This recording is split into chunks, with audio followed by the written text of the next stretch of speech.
कहानी के नैरेटर बताता है कि ग्रेजुएशन की पढ़ाई पूरी करने के बाद उन्होंने शहर की एक प्रसिद्ध लॉ फर्म के साथ काम करना शुरू कर दिया।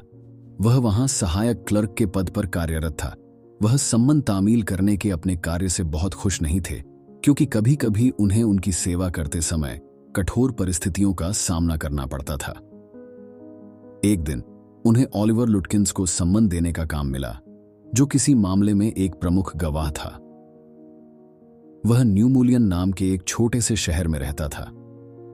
एक छोटे और सुंदर शहर की यात्रा करने के लिए कथाकार बहुत उत्साहित था, लेकिन शहर की नीरस उपस्थिति से उसका उत्साह समाप्त हो गया।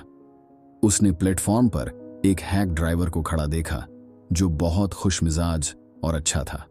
वह उसके पास गया और ओलिवर लुटकिंस के बारे में पूछताछ की, क्योंकि वह शहर में नया था और उसे ढूंढना चाहता था। ड्राइवर ने उसे बताया कि ओलिवर एक बुरा आदमी था, जिस पर कई लोगों का कर्ज था।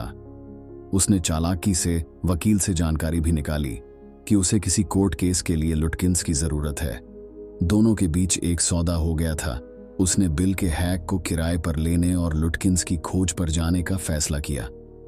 बिल किसी तरह वकील को अपनी कहानी में फंसा लेता है और वे लुटकिंस की तलाश में अलग अलग जगहों पर जाते हैं। वह हमेशा वकील से पीछे रहने को कहता है। वे पोकर खेलते हुए लुटकिंस को पकड़ने के लिए फ्रिट्ज के पास जाते हैं, लेकिन वह उन्हें बताता है कि वह गुस्ताफ के पास दाढ़ी बनाने गया है। गुस्ताफ में वे उससे नहीं मिल पाए और उन्हें बताया गया कि किसी ने उन्हें पूल रूम में देखा है। यहां भी किसी ने कहा कि वह सिगरेट खरीदकर पूल रूम से निकला था। बिल ने लुटकिंस को एक चालाक आदमी के रूप में वर्णित किया और अनुमान लगाया कि वह दाढ़ी के लिए ग्रे के पास गया होगा। दोपहर में बिल ने उसे अपनी पत्नी से दोपहर का भोजन खरीदने की पेशकश की, क्योंकि यह रेस्तरां की तुलना में कम खर्चीला होगा। उन्होंने वेड की पहाड़ी पर दोपहर का भोजन किया, जो एक बहुत ही खूबसूरत जगह थी। उस समय तक क्लर्क बिल के अच्छे और खुशमिजाज स्वभाव से पूरी तरह प्रभावित हो चुका था।